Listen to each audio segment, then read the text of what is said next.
Ya, selamat pagi. Perkenalkan, nama saya Yan Maharani, NIM 220180333, kelas A11. Di sini saya akan menjelaskan materi mengenai semantik. Nah, apakah itu semantik? Kata semantik berasal dari bahasa Yunani, sema yang artinya tanda atau lambang.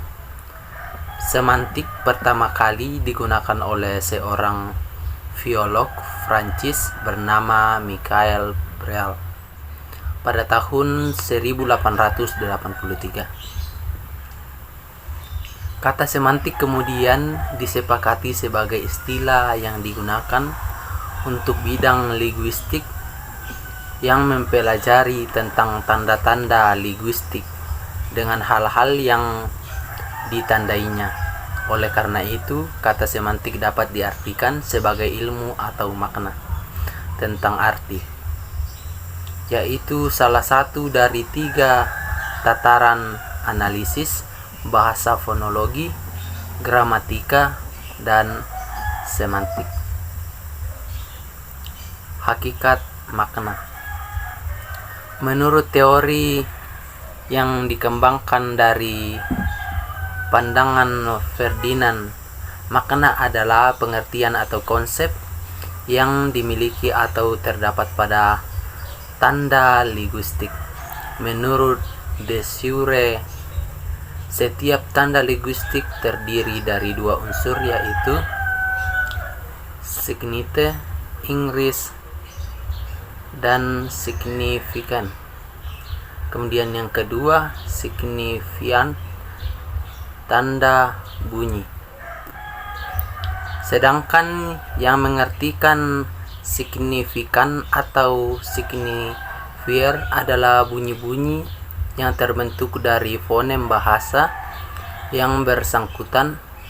Setiap tanda linguistik terdiri dari unsur bunyi dan makna, yaitu unsur dalam bahasa atau intralingual yang biasanya merujuk atau mengacu pada satu relevan yang merupakan unsur luar bahasa. Dalam bidang semantik, istilah yang biasa digunakan untuk tanda linguistik dalam leksem yang lazim didefinisikan sebagai kata atau frase yang merupakan satuan yang bermakna. Jenis makna. Yang pertama, makna leksikal dan makna gramatikal. Leksikal adalah bentuk adjektif yang diturunkan dari bentuk nomen leksikon. Satuan dari leksikal adalah leksem, yaitu satuan bentuk yang bermakna leksikal. Dapat diartikan sebagai makna yang bersifat leksikon, bersifat leksem, atau bersifat kata.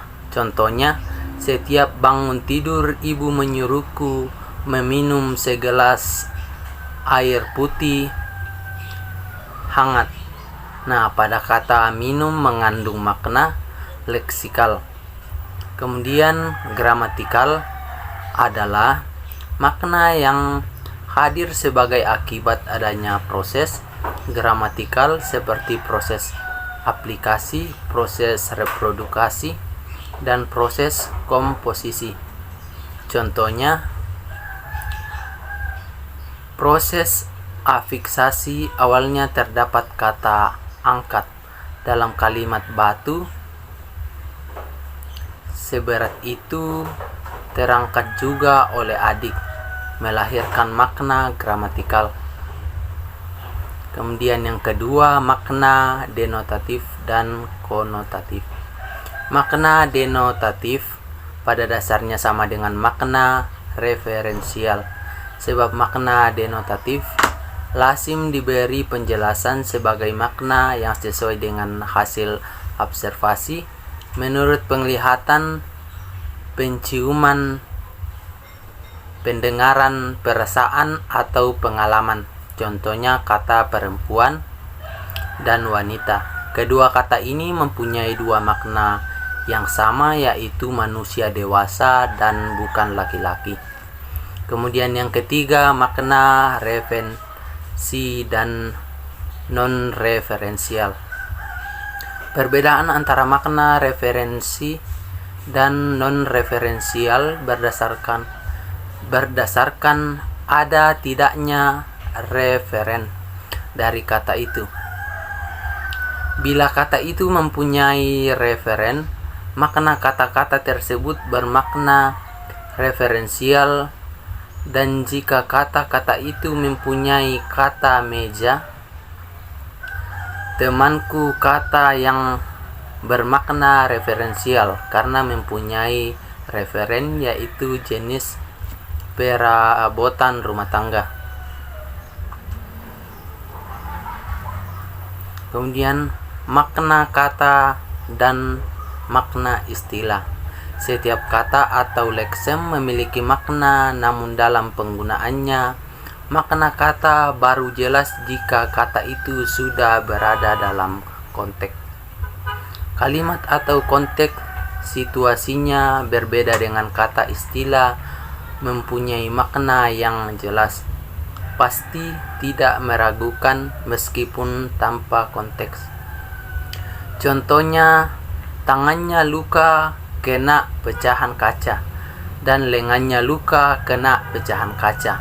Kata tangan dan lengan pada kalimat di atas bersinonim atau bermakna sama, namun dalam bidang kedokteran memiliki makna yang berbeda. Kemudian makna idiomatikal dan peribahasa. Idiom adalah satuan ujaran yang maknanya tidak dapat diramalkan dari makna unsur-unsurnya, baik secara leksikal maupun gramatikal, dan mempunyai makna yang sama dengan peribahasa. Contohnya, membanting tulang makna bekerja keras, meja hijau bermakna pengadilan. Kemudian makna kias. Dalam kehidupan sehari-hari, penggunaan istilah arti kias digunakan sebagai oposisi dari arti sebenarnya. Contohnya, putri malam dalam arti bulan, raja siang dalam arti matahari. Kemudian relekasi makna. Makna ini ada beberapa, yaitu yang pertama, sinonim sebagai ungkapan yang maknanya kurang lebih sama dengan makna ungkapan lain. Kemudian yang kedua, antonim sebagai ungkapan yang maknanya dianggap kebalikan dari makna ungkapan lain. Contohnya, bagus yang berkebalikan dengan buruk. Kemudian yang ketiga, homonim. Homonim, homofon, dan homograf. Homonim adalah relasi makna antara kata yang ditulis sama atau dilafalkan sama namun maknanya berbeda. Dan homograf adalah kata-kata yang ditulis sama tetapi maknanya berbeda. Kemudian homograf adalah kata yang dilafalkan sama tetapi berbeda makna. Kemudian yang keempat, hiponimi dan hipermini. Hiponimi adalah relasi makna yang berkaitan dengan peliputan makna spesifik dalam makna generis seperti makna anggrek dalam makna bunga, makna kucing dalam makna binatang. Kemudian yang kelima, polisemi. Lazim diartikan sebagai satuan bahasa yang memiliki makna lebih dari satu. Kemudian yang keenam, ambiguitas. Sering diartikan sebagai kata yang bermakna ganda. Kemudian yang ketujuh, Redundansi. Istilah redundansi sering diartikan sebagai berlebih-lebihan, pemakaian unsur segmental dalam suatu bentuk ujaran. Kemudian ke-8, meronimi adalah relasi makna yang memiliki kemiripan dengan hiponimi karena relasi maknanya bersifat hierarkis. Contohnya adalah atap bermeronimi dengan rumah.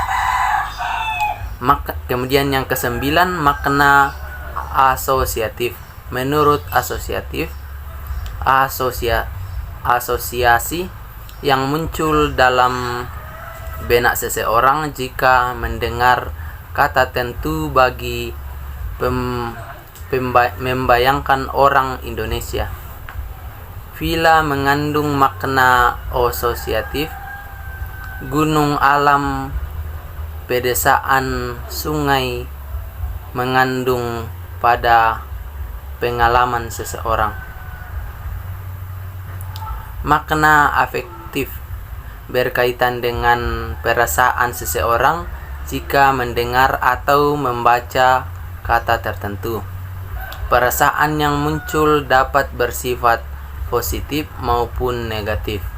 Kata jujur dan bijaksana bersifat positif, dengan kata korupsi dan kolusi bersifat negatif.